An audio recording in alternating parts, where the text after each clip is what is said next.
قال اللہ سبحانہ و تعالی وقرن فی بیوتکن، اللہ سبحانہ و تعالی نے اپنے نبی کی بیویوں سے ارشاد فرمایا کہ اپنے گھروں میں بیٹھی رہو۔ یہ حکم ظاہری طور پہ تو فقط ازواج نبی سے خاص ہے، لیکن علماء نے اس حکم کو عمومیت عطا کی ہے کہ جو حکم نبی علیہ السلام یا کسی خاص طبقے سے ہوتا ہے اور اس کی شان نزول اگرچہ ہوئی ہے لیکن اس میں عمومیت ہے۔ کیا عورتوں کو گھر میں بیٹھنا جو واجب قرار دیا گیا ہے ظاہر آیت سے، کیا یہ مطلق ہے یا استثناء بھی ہے؟ ہاں، بعض حالات میں اگر عورت پہ جیسے حج واجب ہو جاتی ہے یا علاج کروانے کے لیے باہر جاتی ہے یا تعلیم و تعلم کے لیے باہر جاتی ہے جو مقدار واجب ہے اس کا سیکھنا اور علاج کے لیے جانا، ان چیزوں کے لیے گھر سے باہر نکلنا حجاب کے اندر شریعت نے جائز قرار دیا ہے۔ تو لہٰذا جو مستورات گھر سے باہر کسی جہت سے سروس کے حوالے سے، جاب کے حوالے سے یا کسی اور امر کے لیے آتی ہیں وہ ان چیزوں کا لحاظ رکھیں۔ اور وَقُلْ لِلْمُؤْمِنَاتِ يَغْضُضْنَ مِنْ أَبْصَارِهِنَّ، اے میرے حبیب مومنات سے فرما دیجیے کہ اپنی نگاہیں نیچی رکھیں۔ عورتوں کو بھی نگاہیں نیچی رکھنے کا حکم ہے، مردوں کو بھی نگاہیں نیچی رکھنے کا حکم ہے۔ تو ان لوازمات کا خیال رکھتے ہوئے واجبات کے لیے یا مستحب امور کے لیے جیسے زیارت ہے یا عمرہ ہے یا مستحب حج کے لیے جانا ہے یا مجلس کے لیے جانا ہے، مستحب امور کے لیے بھی باہر آ سکتی ہے بشرطے کہ اگر شادی شدہ ہے تو شوہر کی اجازت کے ساتھ گھر سے باہر آئے گی۔ لہٰذا ان امور پہ نگاہ رکھتے ہوئے ایک کویسچن پیدا ہوتا ہے کہ کیا ایک عورت انتخابات میں حصہ لے سکتی ہے، کیا وہ حاکم بن سکتی ہے؟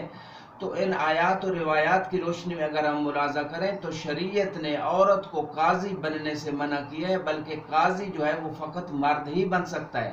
یعنی جب جج جیسا مسئلہ ایک مرد کے ساتھ شریعت نے خاص کیا ہے تو اس کا معنی یہ ہے کہ اگر ہم انبیاء اور ائمہ اور جتنے خدا نے اولیاء اللہ میں سے جن کو انبیاء اور ائمہ بنایا ہے ان کو وہ سب ہی مرد تھے، کوئی ان میں سے عورت نہیں تھی، چونکہ ادارت الشؤون البلاد، اس علاقے کے نظام کو چلانا اور اس کے تمام امور کو، چاہے وہ عسکری امور ہوں یا اقتصادی امور ہوں، اجتماعی امور، ان کو چلانے کے لیے ایک ایسے شخص کی ضرورت ہوتی ہے کہ جس کے اندر شجاعت ہو، جو تحمل کر سکتا ہو مشاکل کو۔ اور چونکہ عورت صنف نازک ہے اس لیے گھر کے اندر بچے کی تربیت، شوہر کے حقوق کا ادا کرنا،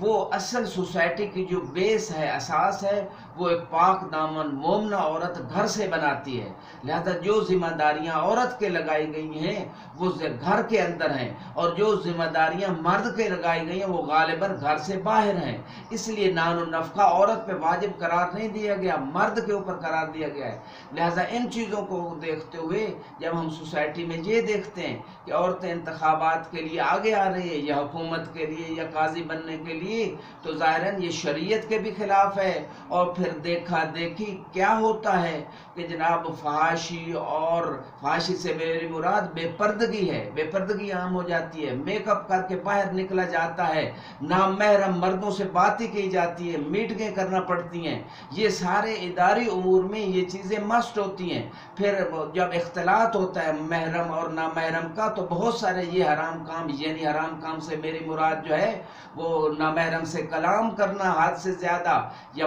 نامحرم کے سامنے میک اپ بے پردگی کے ساتھ جانا، اور بہت سارے امور میں یہ حرام کام جب سامنے آتے ہیں تو اس کا پھر نتیجہ یہی نکلا ہے کہ عورت کو چاہیے کہ وہ گھر میں رہے اور مقدار واجب یا مستحب یا بعض مباح امور میں گھر سے باہر نکلے،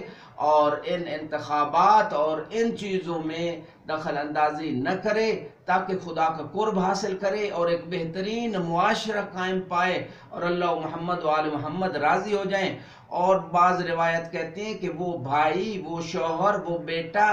اگر وہ اس عورت جو اس کی بیٹی ہے یا بہن ہے یا زوجہ ہے اس کو نہیں روکتا اور وہ گھر سے باہر جاتی ہے بے پردگی کے عالم میں میک اپ کر کے، تو یہ بے غیرتی کا عنوان اس شوہر پہ آتا ہے۔ روایت میں اسے دیوس کہا گیا، اور دیوس 500 سال کے فاصلے سے بھی جنت کی خوشبو نہیں سونگے گا، بلکہ بعض روایات میں ہے کہ ایک عورت 4 مردوں کو جہنم لے جائے گی، اپنے شوہر کو، اپنے باپ کو، اپنے بھائی کو، اپنے بیٹے کو، کہ یہ ہمیں روکتے نہیں تھے۔ لہذا آج جو ہم سوسائٹی میں دیکھتے ہیں کہ بے راہ روی کا ایک سلسلہ نظر آتا ہے، اس میں مردوں کا بھی دخل ہے، لہذا چاہیے کہ عورتوں کو انتخاب نہ کیا جائے، یعنی ان کو ووٹ نہ ڈالے جائیں اور نہ وہ اپنے آپ کو ان مناصب کے لیے پیش کرے۔ اس میں عورت کی عزت نہیں ہے، اس میں عورت کی کرامت نہیں ہے۔ عورت کی عزت و کرامت، اس کی عفت، اس کی طہارت، اس کے پردے، اس کی 4 دیواری کے اندر رہنا، الا جو ضروری امور میں نے عرض کیا ان کے لیے وہ جا سکتی ہے۔ خدا ہم سب کو توفیق دے۔ وآخر دعوانا الحمدللہ رب العالمین۔ علم کا شہر ہوں میں، علم کا شہر ہوں میں، اور علی ہے دروازہ۔ انا مدینۃ العلم وعلی بابها، انا مدینۃ العلم وعلی